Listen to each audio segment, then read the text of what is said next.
नमस्कार मित्रांनो, तुमचा पुन्हा एकदा स्वागत आहे द मालवणी किंगच्या नवीन व्हिडिओमध्ये। तर आज आणली होती मी गावठी मेथी।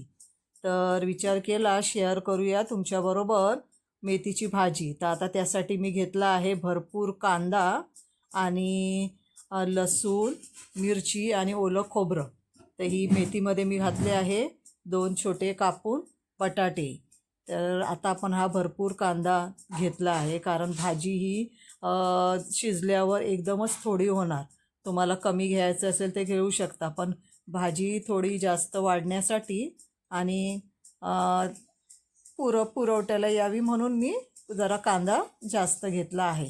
तर हा कांदा आता आपण व्यवस्थित तेलात परतून घ्यायचा लाल होईपर्यंत आणि हे भाजी नंतर टाकायची। आधी आपण ही कांदा व्यवस्थित भाजून घेऊ। कांदा भाजत आल्यावर आता हे त्यात टाकणार आहे मेथी। तर ही मेथी मी चिरून घेतली नव्हती, तर कुटून घेतात अशी हाताने, तशी ती बारीक बारीक तोडून घेतली होती। तर अशी करून तुम्ही बघा, कारण अशा भाजीची चव जरा वेगळी येते।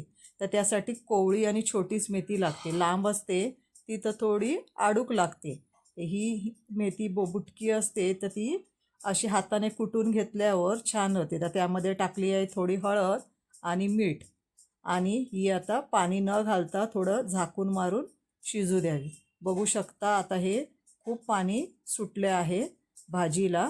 तर आपण पाणी आता हे पूर्ण सुकू द्यावे, त्यानंतरच आपण त्यामध्ये टाकणार आहोत ओलं खोबरं।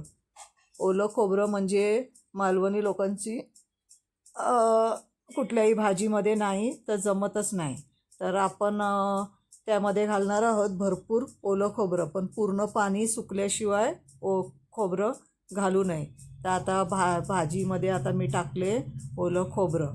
तर अशा प्रकारे तुम्ही करून बघा। तर आता ही भाजी झाली आहे आपली मस्तपैकी रेडी। मालवणी भाजी म्हटली पालेभाजी की खोबरं तर पाहिजेच। तर तुम्हीही अशी ट्राय करा, आणि हा माझा व्हिडिओ आवडल्यास नक्की लाईक करा, शेअर करा आणि सबस्क्राईब करा। पुन्हा भेटू।